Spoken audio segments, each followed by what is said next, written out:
6 నెలల 6 నెలలు అయింది. అప్పటి నుంచి ఆల్రెడీ సాయం చేస్తే ఇక్కడ వరకు వచ్చినాం. ఇక ముందు కూడా సాయం కోరుకుంటున్నా. మాతోనైతే లేదు. 2 పిల్లల్ని చూసుకోవాలి. ఈయనకు మెడిసిన్ కూడా డబ్బులు లేవు. బాగా కష్టాలలో ఉన్నాం మేము.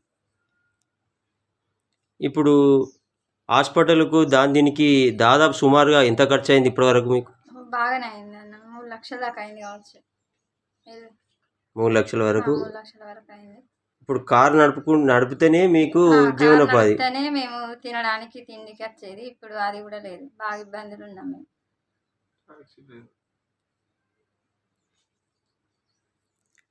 ఇప్పుడు మీరు ఇప్పుడు ఓన్లీ మంచానికే పరిమితమైంది కదా? మంచానికే పరిమితం. మీరు అటు ఇటుగా షాప్లకు దీని పనికి షాప్లోకి వెళ్తాను అన్న. షాప్ పోతుండ్రా? బోల షాప్లోకి వెళ్తాను. 6,000 రూపాయలు వస్తాయి నాకు. అవి సరిపోతలేవు. ఈయనకు మందులు తీసుకొద్దామన్నా కూడా లేని పరిస్థితులు ఉన్నాం మేము. పిల్లలు ఏం చదువుతారమ్మా? ఒకళ్ళు 8th, ఒకళ్ళు 4th. ఒకళ్ళు 4th క్లాస్. సరే అమ్మా, ఇప్పుడు దాతలు ఇప్పుడు మీకు సహకరించాలంటే మీకు ఫోన్పే కానీ గూగుల్ పే కానీ నంబర్ ఉన్నదా? ఉన్నదన్న.